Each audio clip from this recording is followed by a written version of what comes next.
There's $27 million in that building that I put over there. Alone, just the studio. Because back in the day, I had, let's say, 1 or 2 keyboards to make an entire album. So I had to figure out ways to make the sounds different. So I would go in pawn shops and find guitar pedals and what have you to make the sounds in this one particular keyboard sound different so I can make an entire album using one keyboard. From 50 Cent's $1 million private studio to Dr. Dre's secret underground lab in his Brentwood mansion and Jay-Z's world-class recording space where history gets made, let's step inside the most insane studios money can buy. Starting with Dr. Dre's Brentwood home studio, this man didn't just build a recording room, he built an underground kingdom to craft classics like Still DRE and The Next Episode. Without leaving his house, Dre went all in, constructing a 10,000 square foot studio right beneath his $40 million mansion. Imagine a French style. $27 million in that building that I put over there. Alone, just the studio. Everything that I bought away from that is shit that I bought just because I need them to feel what you feel, what we feel right now. Yeah. Here. So it's not a bad place to go. In the process, it makes the place cool. Chateau, hiding a state-of-the-art sound bunker underneath. It's pure genius. This isn't your average bedroom setup with a mic and laptop. Nah, Dre built a full-blown sonic fortress. It's where the West Coast legend cooked up albums for Eminem, Kendrick Lamar, and himself, all without worrying about studio time or rental fees. After buying the mansion in 2014, A music studio in Atlanta? Yes. Andre 3000 and Big Boy, they recorded a song. Yeah, they bought the They bought studio it? from me. Yes. Wow. Yeah. What made you decide to own a studio? Not wanting to spend my budget on other. with acoustic treatments, from custom bass traps to floating floors, locking in that dead silent environment Dre needs for his signature booming bass and razor sharp highs. And when it comes to gear, Dre doesn't play around. He's got 4 or 5 AKAI MPC 3000s for sequencing those iconic West Coast rhythms, plus EMU SP 1000s 200s for that raw, crunchy, old school sound. His go-to mic, the legendary Sony C800G, worth a cool $10,000, perfect for capturing crystal clear rap vocals. But the centerpiece of it all was his SSL 4000G Plus mixing console, a 48-channel analog monster that later sold at auction in 2025 for a jaw-dropping $165,000, the highest price ever paid for a piece of hip-hop gear. That's history right there. Dre's style has always been about precision and feel. He's hands-on with every detail.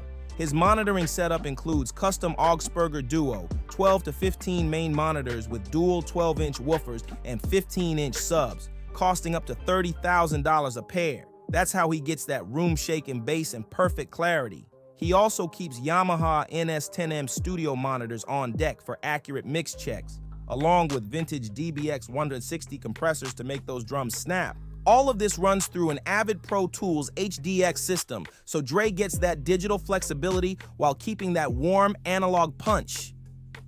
And the mansion, it's more than luxury, it's efficiency. With solar panels, a gym, sauna, and home theater, Dre can switch from family time to producing multi-platinum hits, all without ever stepping outside. Now, if Dre's underground setup screams luxury and precision, 50 Cent's GUnit Studios is all about power and expansion. Most rappers talk about building empires. 50 actually built one. He turned a 956,000 square foot warehouse in Shreveport, Louisiana into the second largest black-owned studio in America. That's next level ambition. And this isn't just a recording spot, it's a full-blown film and TV production hub. 50's out here running his entire Power Universe, BMF, and other projects, all under one massive roof, leased in 2023 for just $2,400 a year under a 30-year deal with a 15-year renewal option.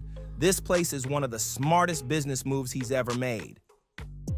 Before 50 came along, the property was Millennium Studios, owned by the city. But after dropping $3 to $4 million on renovations and high-end gear, he transformed it into a creative fortress. Inside, the vibe is slick and modern, black and white hallways, polished concrete floors, and rooms ready for anything. from Dolby Atmos audio mixing to green screen shoots and post-production suites. It's more than a studio, it's a symbol of evolution. From mixtape legend to multimedia mogul, 50 Cent flipped the game once again, and now he's running it from inside one of the most advanced creative spaces in the country. The setup at Jay-Z's studio was a shrine to vintage analog power. The crown jewel, an SSL 464G Plus mixing console with a massive 64 channels, freshly refurbished for the 2023 exhibit Recreation at the Brooklyn Public Library. Jay used this monster board to spread tracks, layer old school vibes, and even mix Kanye stems with that crisp precision that defined a generation of hip-hop hits. In the secondary rooms, things got just as serious. SSL 9000J series and SSL 4000G Plus consoles were locked and loaded for layering beats, capturing vocals, and giving every track that signature Rock Nation polish. Jay didn't rely on just any mic setup either. He swore by a Neumann U87, routed through an Avalon 737 preamp for bangers like 99 Problems. For more detailed sound, he'd switch to a Neumann U67 tube mic. And when it was time to polish those hooks to perfection, he'd reach for the Sony C800G, the same mic loved by Dre and countless icons. Over the years, Jay's mindset shifted from chasing hits to creating timeless art. He became obsessed with making music that meant something, not just stacking tracks for numbers. When it came to playback, his monitoring setup was pure fire. Custom Augsburger Classic 215 monitors with dual 15-inch woofers, fully refurbished for the exhibit, paired with trusty Yamaha NS10Ss for those critical mix checks. Nothing was left to chance. Every sound had to be precise, powerful, and personal. Outboard gear, a dream come true for any engineer. Jay's racks were loaded with Empirical Labs distressors for punch, API 550 EQs for that tight drum presence, TubeTech CL1B compressors to smooth out those vocal runs, and a Lexicon 480L reverb to fill every room with cinematic depth. His go-to engineer, Young Guru, ran the entire operation through Avid Pro Tools HDX, balancing digital flexibility with analog soul. Even though the original studio shut down in 2010, the 2023 life-size Recreation funded by Rock Nation brought it back to life as a cultural time capsule. Every inch, from the warm wood paneling to the vintage gear placements, was preserved like a museum of modern music history. It's not just nostalgia, it's legacy in physical form. But while Jay's studio screamed polish and precision, the next one on the list flipped the script completely. Kanye West's Yeezy campus studio in Cody, Wyoming was something straight out of another dimension. Instead of glass walls and million-dollar consoles, Ye built an off-grid creative retreat powered by pure imagination. Sitting on 10,000 acres of ranch land, Kanye's compound wasn't just a studio, it was a lifestyle. Acquired in 2019 for $14 million, this place was part of Westlake Ranch, where Ye turned a simple eating cabin into a full-blown artistic sanctuary that blended music, fashion, and spiritual isolation. This was where the boundaries between gospel rap, Yeezy prototypes, and mountain air blurred into one vision. At first, it all started inside a small wooden cabin on rolling hills. But by 2020, it had evolved into a brutalist concrete compound, inspired by his Calabasas headquarters. Inside, you'd find interconnected zones, a 1,000 to 2,000 square foot music studio, prototyping labs for Yeezy designs, and wide open spaces where the Sunday service choir could rehearse under the Wyoming sky. The acoustic setup was minimal but smart. Foam panels, rugs, and natural wood for warmth, all powered by solar energy and tied into eco projects like sheep farming for Yeezy wool. Ye was literally creating sustainability and sound side by side. When it came to production gear, Kanye kept it raw and portable. He used an Ensoniq ASR-10 sampler, a staple during his Wyoming era, visible during sessions with T.I. for Ye versus the People. He also had an Akai MPC 2000 XL for drum programming and a battery-powered Akai MPC Live, perfect for off-grid recording. You could spot it alongside his MacBook during Donda sessions, pure innovation and isolation. And that legendary 808 sound, straight from a Roland TR 808 drum machine, shaping those haunting minimalist beats that defined the Wyoming sessions. For vocals, Ye used a vintage Neumann U87, often with a windscreen seen in his live streams. a Sony C800G for clean hooks, and a Telefunken Elam 251 for those gospel-style layers on Donda. The man even used a chaotic eyeball isolation booth in makeshift setups. And get this, he recorded 20 to 30% of Jesus is King and Donda using just iPhone X voice memos. That's pure creative madness, and that's Kanye West in his rawest form. Inside Snoop Dogg's studio, precision and style collide in pure West Coast fashion. In Studio B, you'll find focal SM9 monitors locked in for flawless vocal balance. These beasts deliver sound so clean, it feels like you're inside the mix. For vocals, Snoop relies on a Telefunken Elam 251 tube mic, a $15,000 masterpiece known for capturing that buttery smooth Snoop flow. Over in Studio C, a Neumann U87 handles guest verses, giving every feature that crisp professional touch.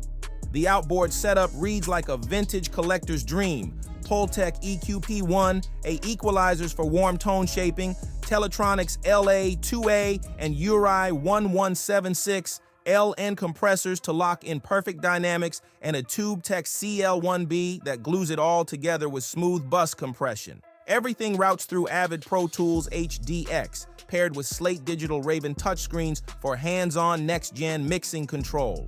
When it's time to build beats, Snoop's got the tools that define the West, and a Kai MPC 3000 punches out those classic drum grooves, while a Roland TR 808 lays down that deep signature bass line. Even the furniture is custom built for live instrument tracking, ergonomic, sleek, and straight up futuristic. The total build cost? Still under wraps, but insiders say it likely hit between $5 and $10 million for the design and gear, handled by Westlake and PAD Studios. This place isn't just a studio. It's a West Coast mothership, a creative temple that's birthed modern classics and death row tributes.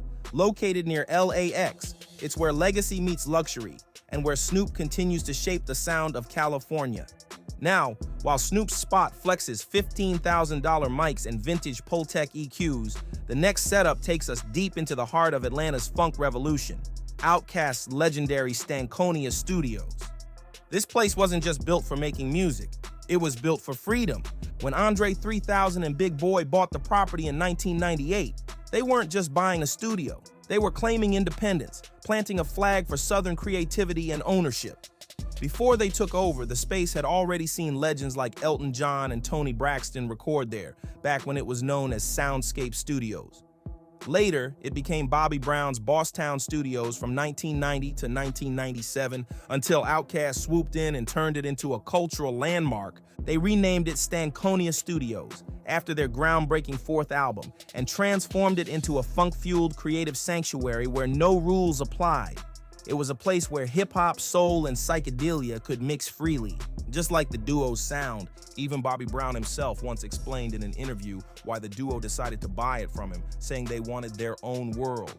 No limits, no schedules, just pure creativity. That's the kind of energy that birthed Ms. Jackson and So Fresh, So Clean. The layout spans an estimated 5,000 to 10,000 square feet, divided into multiple rooms designed for ultimate flexibility. The main A room is the heart of it all, a high-ceiling control center that was completely rebuilt after the purchase, featuring brand new wiring, advanced EQ systems, and an upgraded console flow that let them experiment endlessly. Stankonia Studios isn't just where Outkast made music, it's where they built a movement. Inside Timbaland's rolling studio, every inch screams innovation and hustle. The central production zone, roughly 100 to 200 square feet, packed everything a hitmaker could ever need. It featured a compact control desk for quick-fire mixing sessions, plus an adjacent vocal booth with direct sightlines so Tim could lay down hooks or tweak beats without missing a moment. Modular gear racks kept everything within reach, perfect for creating while on the move. The acoustic setup was serious business. Dense foam panels, bass traps, and multi-layered walls built with neoprene decoupling ensured the space had a tight, balanced sound. No echoes, no leaks, just pure, clean bass that hit like thunder. Every frequency was dialed in perfectly to match Tim's iconic low-end heavy style. But this bus wasn't just a studio, it was a lifestyle on wheels. There was a passenger seat mic set up for recording drive time demos, a living room decked out with leather couches for brainstorming sessions, and even a kitchen for quick breaks between takes. And when inspiration struck late at night, there were sleeping quarters ready for all-nighter sessions right on the road. The details were next level. Marble floors, app-controlled LED lighting, and climate-controlled HVAC systems to keep all that tube gear running cool. The power came from generators and solar backups, so the entire operation could go off-grid whenever Tim wanted to vanish and create. Built by Pro Audio Nerds Inc., this mobile masterpiece reportedly cost between $1.3 and $2 million to complete. The bus itself came in around $500,000, with another $800,000 poured into the high-end studio build. At the center of it all was an SSL Matrix mixing console, a hybrid analog-digital powerhouse with 16 by 16 channels and super analog preamps that gave Timbo's mixes that flawless punch even while cruising down the highway. For monitoring, he used custom Augsburger soffit-mounted speakers with dual woofers and horn tweeters, worth around $20,000, designed specifically for the acoustics of the bus. He also rocked Genelec 7380A subwoofers, around $2,000 each, for that deep chest-rattling low end, plus KRK VXT4 monitors for fast desktop mix checks. Timbaland's go-to mic, a custom gold-plated Neumann U87 valued at $3,200 plus the plating, often used handheld right in the passenger seat while recording hooks or ideas mid-drive. Talk about spontaneous creativity. Signal processing came from 7 SSL X-Logic X-Rack modules, each worth about $5,000, handling preamps, EQs, and compression duties with precision. And of course, everything flowed through Avid Pro Tools HD, giving him the flexibility to edit and produce top-tier tracks anywhere he parked. For beatmaking, Tim brought the heat with a Korg Triton 61-key workstation, a custom Open Labs Timbaland Miko controller, worth $2,000 to $3,000, co-designed by Tim himself, and a Yamaha Motif ES7 synthesizer for lush pads and melody layering. This rig was pure genius, a studio that moved wherever the rhythm took him. By 2021, the original bus was sold off, with gear like the SSL Matrix console fetching around $10,000, a legendary piece of mobile music history gone to a lucky collector.